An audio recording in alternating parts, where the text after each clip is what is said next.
relevant, and they're not relevant anymore. So I'm going to quickly show a little bit of the modes here. Just going to options real quick. This actually doesn't seem as feature-rich as, say, Street Fighter 4. It's not.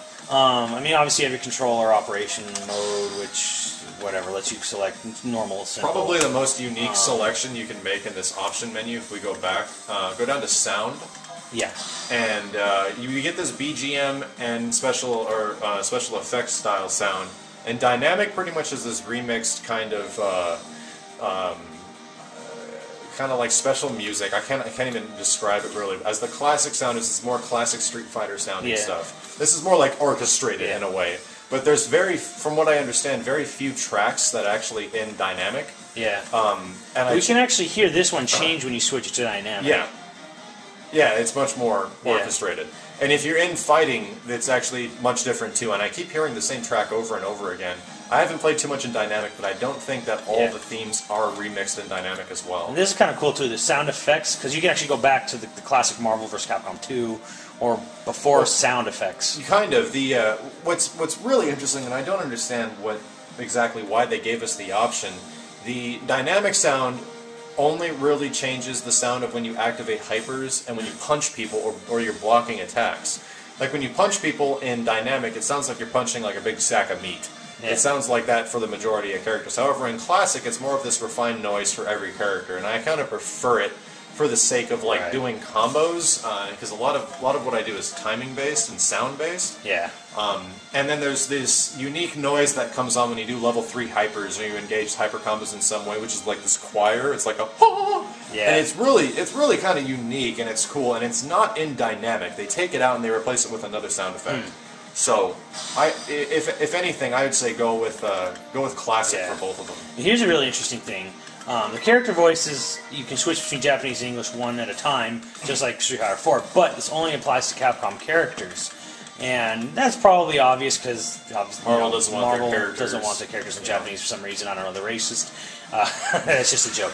But what's interesting here is Chris actually has a Japanese voice, and so does Wesker, which they actually never did in Japan. Yeah, Resident Evil games, they were always in English anyway. Always. So same Beautiful Joe, I believe. I think the same thing with Dante, too. Yeah, and Dante. So it's like, the fact that they even have Japanese voices at all in this game is also... And Spencer, well, I didn't play the latest Bionic Commando in Japanese, but Spencer's Japanese voice is very funny. Bionic, you know, it's pretty goofy. Alright, so that's pretty much that. So, and then... we have gallery. I actually haven't even been in here, so you can watch the movies. Yeah, this just compiles a couple of character bios. We have none. Because that's actually kind of cool. Some of them are actually pretty neat, to be honest. So you get that. You get a little power grid. That's kind of cool. First appearance. A little slightly Smash Brothers ish. Character endings, model viewer, which is probably pretty cool, actually. The model viewer does a pretty good job. Very Smash Brother-y, lets you... And they're not trophies, though. Not trophies. Artwork, sound. There we go. Xbox Live, PSN Network, obviously. I don't know if there's anything particularly special about... Well, at the time of review, the online is particularly busted. It runs rather well, and I'd argue that in most situations it performs better as in a netcode department than the Street Fighter 4 games. Okay.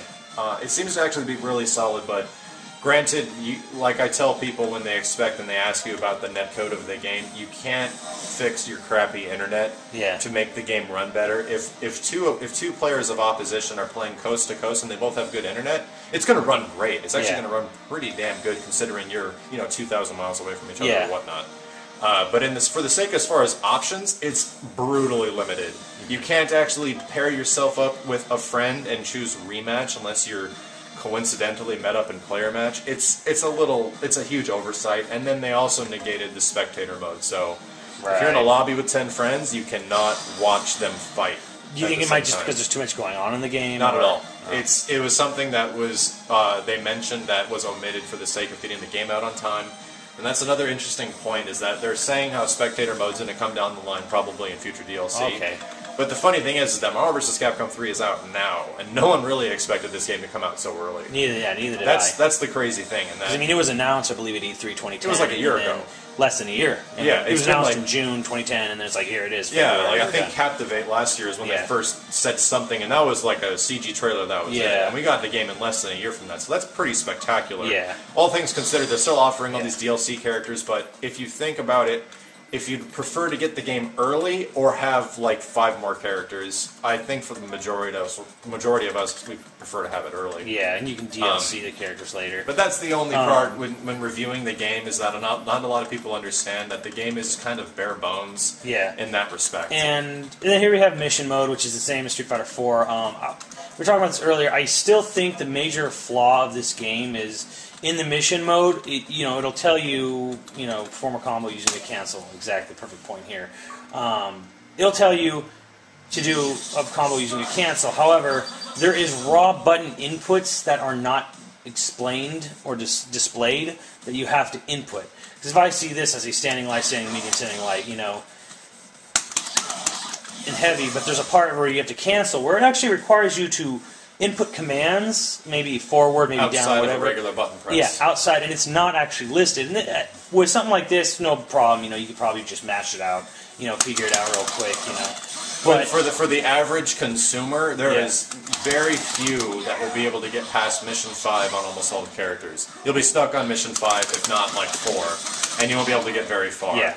Once it gets from 6 and beyond, and 8 and beyond, it's technically pro territory. It's not that it's not like what they're telling you is wrong, but it's the actual command input and timing is not described or displayed properly. I understand this game pretty well, and I've been stuck on some characters' missions that seem rather basic. Like, they're mission 8, so they're kind of down there. Yeah. However, I see it, I'm doing it, and it's not giving it to me due to a very specific parameter in the combo that I'm not executing, even though it's comboing. Yeah, so this one's actually pretty simple. Light, medium, light, heavy, and then Berserker Barrage. But there's actually parts where you have to mash more to it that I'm not even getting. Like, just kind of talking and playing at the same time.